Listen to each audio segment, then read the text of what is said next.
Hello friend, my name is Gordon Christian. Welcome to another exciting class in physics. Our theme for today is interaction of matter, space and time. And our topic is rectilinear acceleration. Lesson objectives. By the end of the lesson, you should be able to 1. Explain the concept of uniform motion and also determine acceleration from a velocity time graph. Some objects move in a straight line, either in one dimension, like from A to B, or in two dimensions, that is, in X and Y axis. Either way the object moves, one thing they share in common is this: the object is said to have experienced motion. Motion is simply the movement of an object from a particular point to another. In motion, the position of the object changes, that is, from one point to another. For the purpose of this class, we are looking at rectilinear motion. Let's see more of that as we proceed in this class.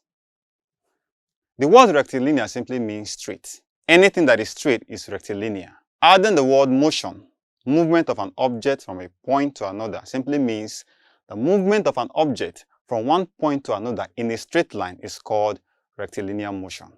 In our daily activities, we experience these things without knowing. Sometimes you run in a straight direction, you throw objects. All these are examples of rectilinear motion. You can see these examples here.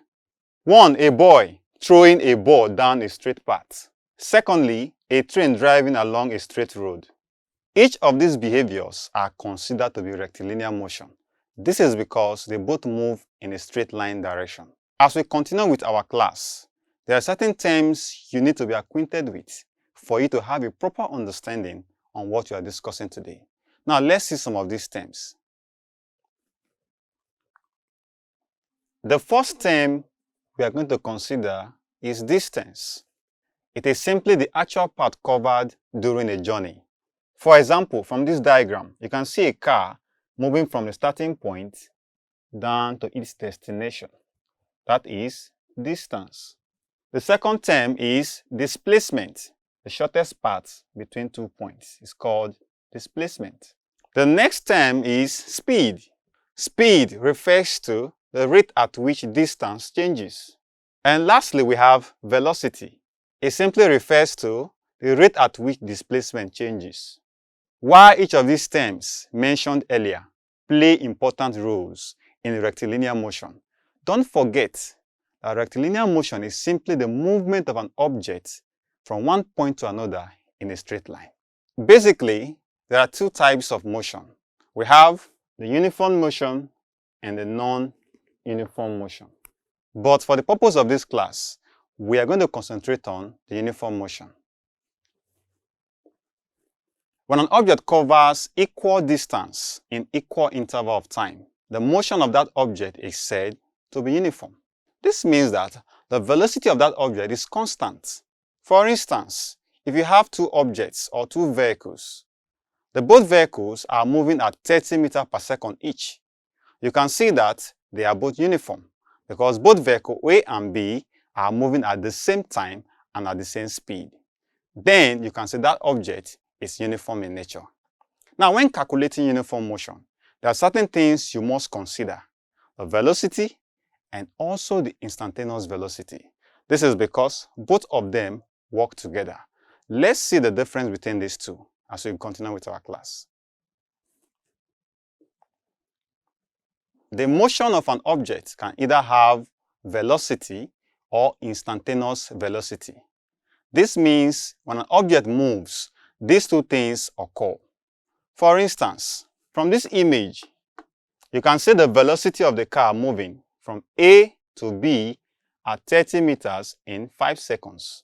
As the car moves, you can see it covers another distance from B to C, that is 35 meters in 10 seconds. You can see a rapid increase in speed from point A to B and from point B to C. Sometimes you observe that your daddy is driving and suddenly the speed of the car increases. When the car is moving, velocity, The sudden increase in speed, instantaneous velocity. These two things occur in motion. Now also remember that velocity is the rate of change of displacement with time. The object is said to have average velocity, which is equivalent to instantaneous velocity. Now, having known all this, now let's see the formulas for finding velocity and also instantaneous velocity. The velocity of an object can be calculated with the formula V is equal to change in displacement all over time. That is displacement all over time taken, where delta x is change in displacement and t is the time taken. Also, for instantaneous velocity or average velocity, the formula for finding average velocity is equal to change in displacement all over change in time. This means final displacement minus initial displacement all over final time minus initial time taken. Now, having discussed about velocity, remember our topic for today's class is rectilinear acceleration. Now, let's discuss more on acceleration. Acceleration is simply the rate of change of velocity. This means that if an object has constant velocity, that object is not accelerating. For example, if you are driving at 30 meters per second in a consistent manner, it means that car is not accelerating, because if an object has constant velocity, the acceleration is 0. Acceleration is an example of a vector quantity. This is because it has both size and direction. Earlier I said that if the velocity of an object is constant, then that object is not accelerating. But if the velocity of the object increases with time, its acceleration also increases. That means the acceleration is positive and vice versa. Now you might ask, how do we find acceleration? Let's go on as we see the formula for finding acceleration. Just like I told you earlier, if the velocity of an object increases, the acceleration is positive.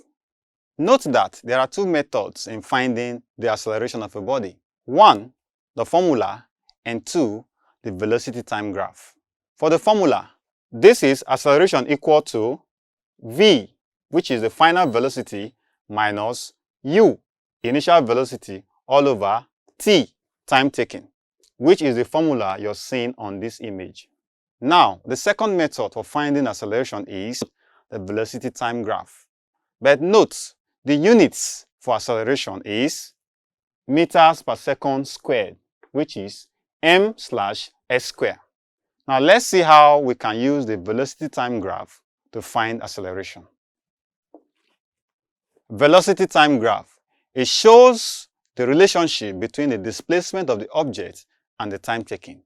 It shows how the object moves with respect to a given time. This is another method in finding the acceleration of a body. From this graph, you can see time taken in seconds and velocity in meters per second. Now, let's use this method to solve an example. For example, you can see the various velocities of an object and also the time taken for the same object. I plotted this graph using the values on the table. Now let's see how it was done. You can see when the velocity of the object was 0, the time taken was also 0. When the velocity was 2, the time taken was 1. When the velocity was 4, the time taken was 2. I followed through this procedure till I got to the last point, which is the velocity was 0 and the time taken was 12. You can see from the graph, A and B, that is 5 and 7, have uniform velocity. Remember I told you earlier, the acceleration is simply final velocity v minus initial velocity u all over time taken t. With this formula now, let's see how we can bring in these values gotten from the graph to get our acceleration. For change of velocity from the graph, we have a0 all over d0. In finding our velocity, from what I plotted so far, at your discretion, you can choose any velocity and time of your choice. I chose 10 as my final velocity, which is 10 minus 0. All over my time taken, I chose 5 minus 0. Dividing both, 0 cancels 0. 5 into 10 is 2. So our answer and our acceleration is 2 meters per second squared. Now, when finding acceleration using the velocity time graph, also called the VT graph, you can choose any number of your choice, just like I chose mine. It's at your discretion to choose either a bigger number or a smaller number. Now, having known how to use the velocity time graph, which is also called VT graph, let's see how to find acceleration using the formula. This is example 2. The question is, a train moves from 18 km per hour and more rapidly at 108 km per hour in 5 seconds. What is the acceleration of the train? Remember I told you earlier, the acceleration is simply v minus u all over t. From this question, you can see that the velocities were not clearly given, but the train moved from a starting point and ended at another point. The velocity at the starting point is called initial velocity, and the velocity at the final point is called final velocity. You can see from the question that our final velocity is 108 km per hour. This is because the train ended at 108 km per hour. Now look at the question carefully. You can see that the distance has kilometer and hour. This means that before solving this question, we must convert this with respect to our units meter per second. So in converting it, it means that 108 multiplied by 1000 all over, calculating for hour, 60 seconds make 1 minute and 60 minutes make 1 hour. So 108 multiplied by 1000 all over 60 times 60 gives you 30 meters per second. Doing the same thing for the initial velocity, multiplying 18 km per hour by 1000 all over 60 times 60 gave us 5 meters per second. Now let's use the formula v minus u all over t in finding our acceleration. In using the formula a v minus u all over t and substituting the values in the formula, we have 30 minus 5 all over 5, which is 25 all over 5 is equal to 5 meters per second squared. Now, having shown you how to solve and find acceleration using both the formula and the velocity time graph, we have come to the end of this class. But before we go, let's take a quick summary on what we've learned so far.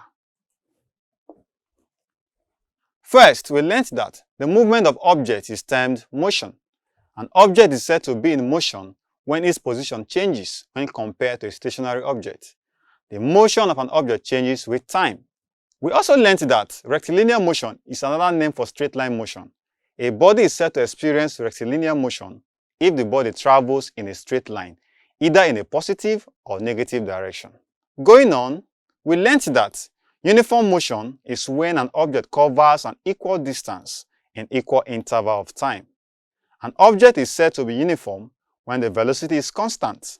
This means that the acceleration of the object is 0, since there is no change in velocity. Also, we learned that acceleration is the rate of change in the velocity of an object as it moves. If an object maintains a constant velocity, it is not accelerating. Next, we learned that acceleration only occurs when the velocity of the object changes. If the object is changing velocity at a constant rate, the object is moving with constant acceleration. And lastly, we learned that the velocity time graph shows the relationship between the displacement of an object and the time taken. It shows how the object changes its position from one point to another in a specified direction and the time taken for the object to change its position, it's one of the methods of finding acceleration. Now, this is not all. Let's go on as we take a test question and also a take-home assignment. Question: dash is when an object covers an equal distance in equal interval of time. A. Uniform motion. B. Rectilinear motion. Or C. One-dimensional motion.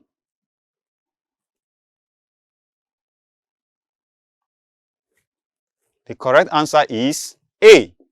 Uniform motion is when an object covers an equal distance in equal interval of time. Now here is the assignment. 1. A car travels with a velocity of 18 km per hour. It then accelerates uniformly and travels a distance 50 meters. If the velocity reached is 54 km per hour, find the acceleration. And lastly, a car moves at constant velocities of 2, 4, 6, 8, and 10 meters per second respectively. As the car moves, the time for each displacement changes from 5, 10, 15, 20, and 25 seconds. Plot the velocity time graph and find the acceleration. Now, when you're done with this assignment, do well to show your class teacher or an adult member of your family to see how well you've done so far. Till we meet again in our next class. Bye-bye.